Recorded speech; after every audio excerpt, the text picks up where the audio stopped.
Fala galera, eu sou o Júlio César e vou falar de equivalência lógica para você. Não tem jeito, gente, esse assunto cai em tudo quanto é prova de raciocínio lógico, então tem que prestar bastante atenção.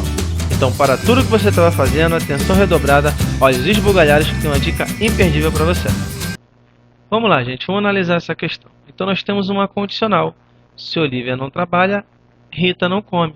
Observe que o então está implícito, tá legal? Está pedindo para que a gente assinale a alternativa correta. Temos 4 opções. Aí você vai me perguntar, Júlio, o que é para fazer que eu não entendi nada? Simples.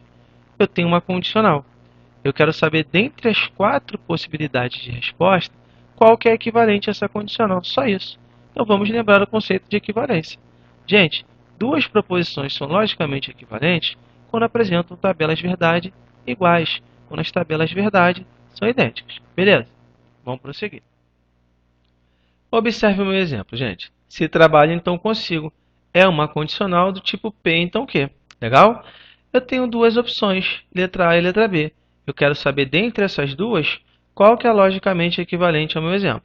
Conforme eu falei, vai ser aquela que apresentar a tabela verdade igual. Então, vamos fazer a tabela verdade no meu exemplo. Trabalho chamei de P, consigo chamei de Q.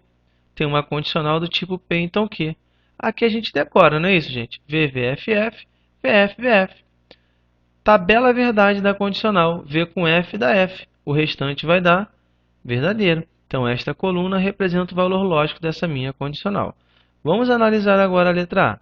Não trabalho ou não consigo tem uma disjunção. Não trabalho, não P, não consigo, não Q. Esses valores, gente, vão ser os inversos desses daqui, porque aqui são as suas respectivas negações. Tem uma disjunção do tipo não P ou não Q. Tabuada lógica da minha disjunção, gente. F com F dá F, o restante vai dar verdadeiro. Então, esta coluna representa o valor lógico dessa disjunção. Observe, gente, que esses valores aqui são o quê? Diferentes. Então, a letra A não é logicamente equivalente ao meu exemplo. Tranquilo? Vamos analisar agora a letra B, gente. Não trabalho ou consigo. Não trabalho, não P, consigo Q. Aqui estão as valorações possíveis. Tem uma disjunção do tipo não P ou Q. Conforme a gente já falou, F com F na disjunção dá F. O restante vai dar verdadeiro. Esta coluna representa o valor lógico dessa disjunção. Se você comparar esta coluna com esta, gente, você vai ver que esses valores lógicos são iguais. Portanto, a letra B é logicamente equivalente ao meu exemplo. Beleza, gente? Tranquilo? Então deu para entender, né? Então até aí tudo bem. Vamos prosseguir. Após esse exemplo, gente, eu tenho certeza que você vai me falar o seguinte: Júlio, só dá para fazer assim? Eu tenho que fazer a tabela verdade? Claro que não, você não precisa fazer a tabela verdade. Aquilo ali foi só para que você entendesse o que acontece quando duas proposições são equivalentes. Sabe por que você não precisa fazer a tabela verdade? Porque existem as equivalências clássicas da condicional. Galera, quando eu parto da condicional P, então Q, com certeza nas opções de resposta vai ter uma dessas duas aqui. Uma disjunção do tipo não P ou Q, que a gente fala o seguinte: nega na frente ou repete atrás. E a contrapositiva, que a gente fala o seguinte: inverte e nega. Observem que eu troquei o consequente pelo antecedente e eu neguei. Ou seja, inverte e nega e mantém o conectivo da condicional. Ou seja, tem uma condicional, uma dessas duas vai ser minha resposta. Olha o exemplo. Se trabalho, então consigo. P, então Q. Galera, se eu tenho uma condicional desse tipo, duas são as suas possibilidades de equivalência. Aqui representada pela disjunção, não trabalho ou consigo, e a contrapositiva. Se não consigo, então não trabalho. Pode acontecer o seguinte, galera, de ser dada uma disjunção, observe que é essa a equivalência, e querer a sua equivalência. O que vai acontecer, gente? Se eu parto da disjunção, com certeza uma dessas duas aqui vai ser a sua equivalência. Elas estão aqui. Olha o exemplo. Não trabalho ou consigo, não P ou Q. Com certeza, se eu partisse dessa disjunção, uma dessas duas seria a nossa resposta. Se trabalho, então consigo. Se não consigo, então não trabalho. Qual a moral da história, galera? Entre as equivalências existe um triângulo amoroso. Uma é equivalência da outra. Então, se eu partisse da minha contrapositiva, uma dessas duas seria a minha equivalência. E assim vai. Beleza, gente? É desse jeito. Parece uma coisa meio louca, mas com certeza vai ajudar muito a gente. Beleza? Então vamos lá. Observe a condicional do nosso enunciado, galera. Se Olivia não trabalha, Rita não come. Show de bola. Está aqui as opções de resposta. Eu quero saber qual dessas é logicamente equivalente a essa. Então, no primeiro momento, você pode chamar Olivia não trabalha de não P.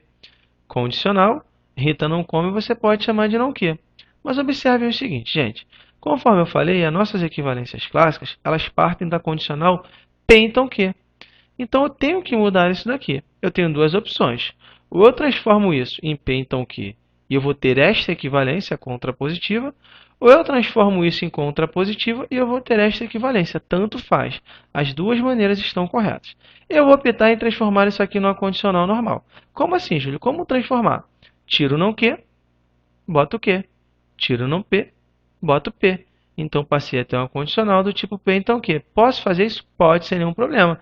Eu falei que Olivia não trabalha P, Rita não come Q. Então, tem uma condicional do tipo P então Q. Observe, gente, que eu estou partindo desta condicional. Então, eu vou ter essa ou essa resposta. Mas a nossa resposta ela vai estar aqui, gente, na contrapositiva. Agora, preste atenção no seguinte. Q é Rita não come. Eu tenho que ter no meu antecedente o não Q. Então, se Rita não come é Q, o meu antecedente, que é a negação, vai ser o quê? Rita come. Agora, o meu consequente tem que ser não P. Se P, Olivia não trabalha, não P vai ser o quê, galera? Olivia trabalha. E o nosso conectivo lógico é a condicional.